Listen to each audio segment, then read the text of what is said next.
Now, wait a minute. There is an elite core in this country that has dominated American society. Well, their objective is to try to bring about a gradual transition in our society, a dissolving of sovereignty, and a moving steadily to the left on the political spectrum. Well, who are they? The elitist groups that I mentioned, particularly key individuals and policymakers in the Council on Foreign Relations. Is the International Monetary Fund part of it? The interview you're about to watch is a perfect example of what happens when a politician steps out of line.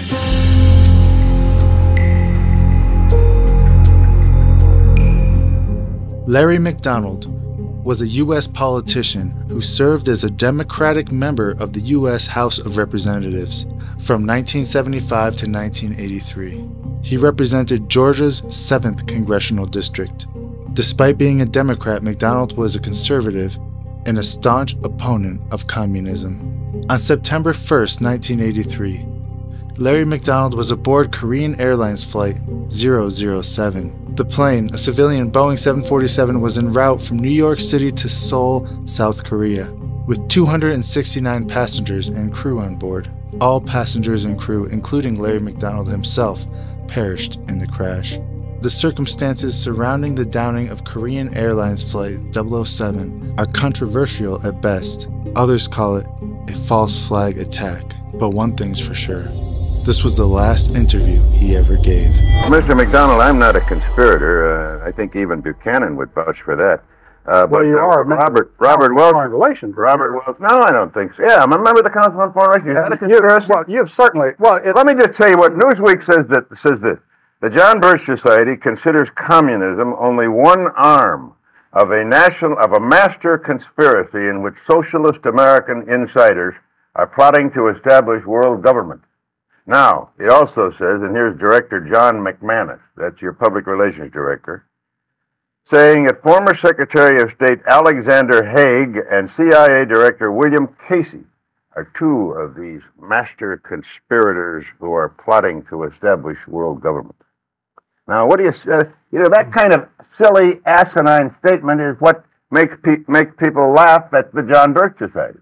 Well, Tom, I'm sure being a long-standing member of the Rockefeller apparatus, and as a member of the Council on Foreign Relations of longstanding, you're fully aware that there is an elitist core in this country that has seen value in subsidizing communism, of protecting communism. It has?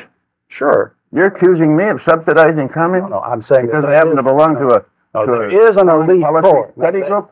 Wait a minute.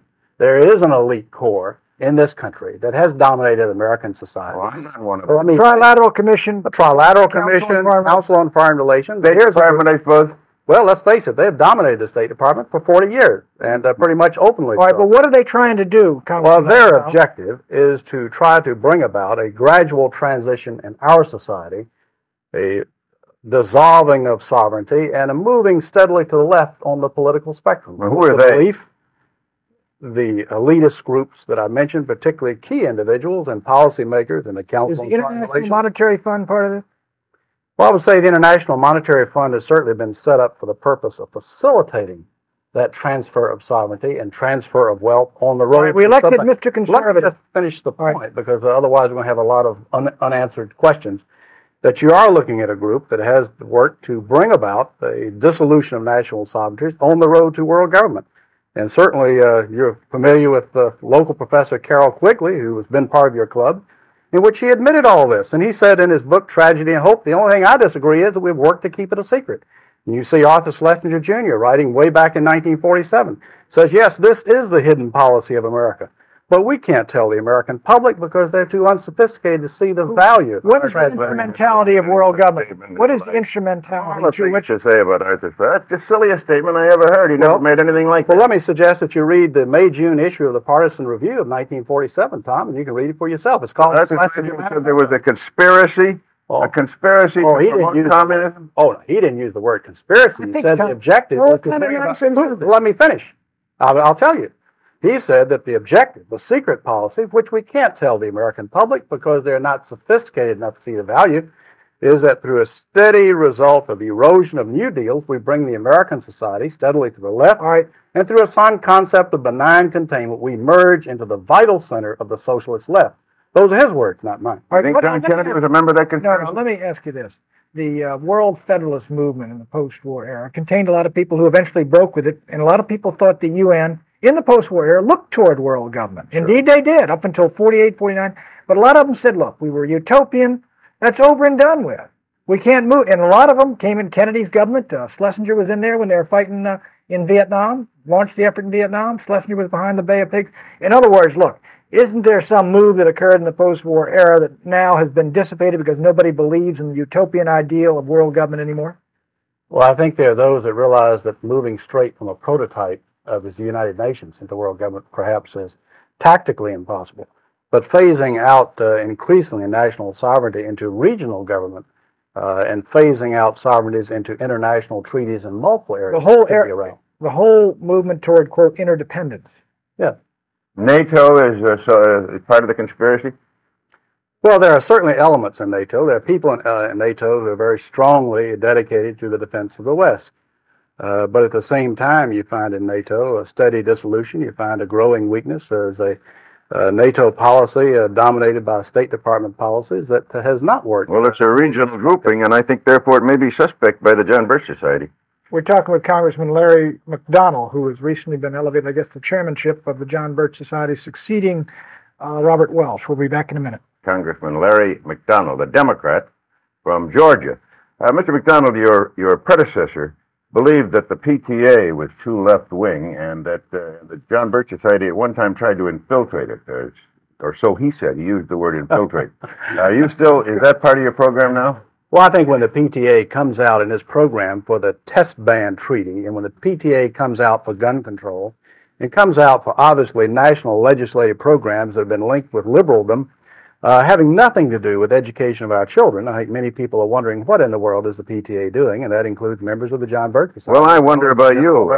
I wonder about you. I looked you up. You're the biggest joiner that I've ever seen in the world. You belong, as I counted them, to 67 organizations, among which are the National Rifle Association, the American Pistol and Revolver Association, the Committee for the Right to Keep and Bear Arms, the Second Amendment Foundation, and the Citizens Committee for the Right to Keep and Bear Arms. Well, Tom, I think there's a real drive in this country to try to destroy the realization of our citizens that they have a fundamental constitutional right to keep and bear arms as the Constitution allows.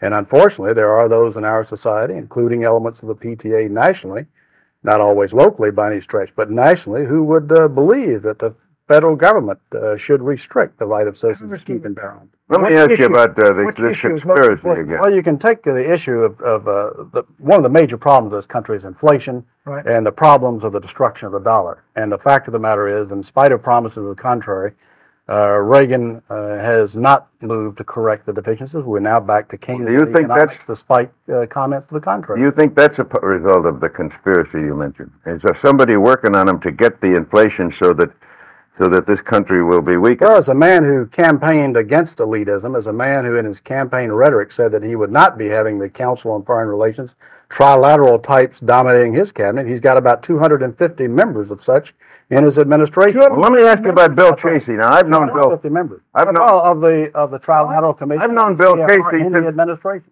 I've known Bill Casey, the director of CIA, since World War II. As a matter of fact, in World War II, he was my boss.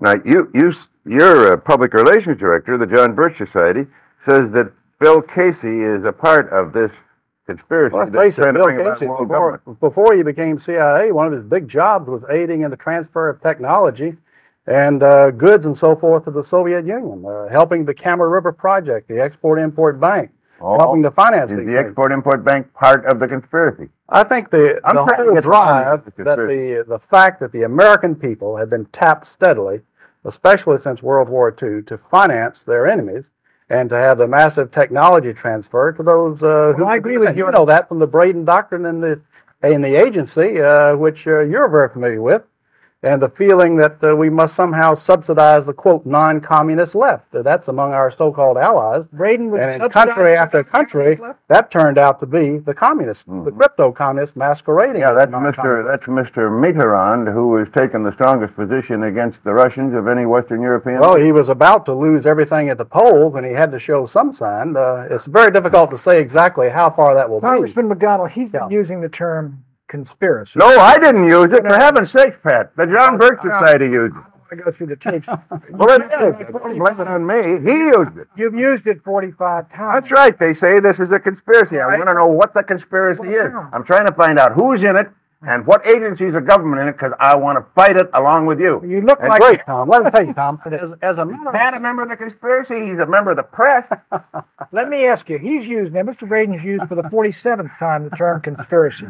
Now let me ask you seriously, when you use people like Casey, who is on the Council on Foreign Relations, David Rockefeller's Trilateral Commission, what do you mean, or do you mean, is that your term, the term conspiracy? Well, there are many different levels of the problem. Yes, the term has been used, the term of conspiracy, when you have a group of people. I mean, they're Working actively collaborating, and at the other end of that point of collaboration are communists, and on this end of the point of collaboration is Bill Casey and trilateralists and CFR. Al Haig. You have people who are part of the elitist structure of this country that have dominated this country openly for 40 years. I know, but they're not, is that a conspiracy? Now, wait a minute. If people quietly working together for evil objective, two or more, that by definition is a conspiracy. You have, by their own admission, you look at The Tragedy and Hope by Professor Carroll Quigley, who's a member of this elitist group. He says, sure, we've been working this. Sure, we've been collaborating with communism. Yes, we're working for a global accommodation. Yes, we're working for world government.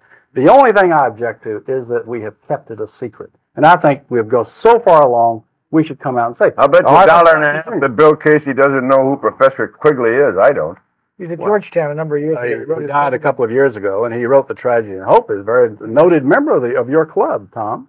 Tom, you've got to broaden your reading a little. That's right.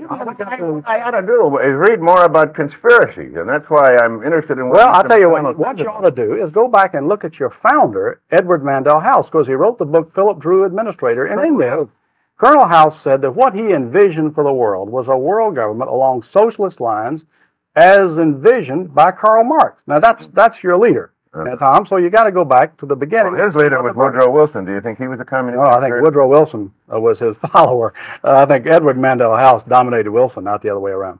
Mm-hmm. And so Edward Mandell House, that was we ought to make that clear. He was President Wilson's Alpha ego. That's correct. Yeah. So he is the real villain from which all these conspiracies. No. He is a major figure, but there has been, unfortunately, in the West, an element. There are good members in the Council on Foreign Relations, dedicated, patriotic people. You've had Sproul Braden, who was a member of the Council of the Birch Society, Bill Buckley's and Council on Foreign Relations. You've got some dedicated people, but the driving forces have very clearly been willing to collaborate, subsidize, work for technology transfer for what they feel is some type of an accommodation and merger. And I submit this would be a disaster for the American Republic. Are there any in Congress? Sure. I disagree with Congressman McDonnell as the idea of conspiracy with you and your friends. I think it's more of a herding instinct. The direction you've been moving in, inertia, carries you further and further. But I do think this. That slogan, get the U.S. out of the UN and the UN out of the U.S., looks better and better every day, doesn't it? Maybe they were ahead of their time on that one.